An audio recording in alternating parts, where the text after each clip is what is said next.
Hi guys, ito na, kain na tayo. Ang sarap kaya ng ginawa kong sinigang.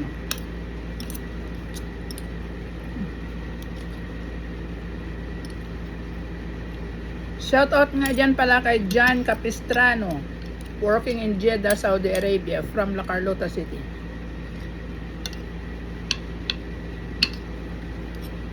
Also to his family, Zil, Jana, and Sam. Hindi kayo, kain tayo ng ano? Kain tayo ng sinigang na pata. Sarap. Palagi ko man ito ginagawa, pero nilaga ko lang. Hindi ko ginagawang sinigang. Tapos maglagay lang ako sa bowl, tapos lagyan ko lang siya ng calamansi at saka ano, lemon at saka patis. Pero ngayon, talagang ginawa ko na sa sinigang. Masarap pala. Hali kayo guys, anling kanin.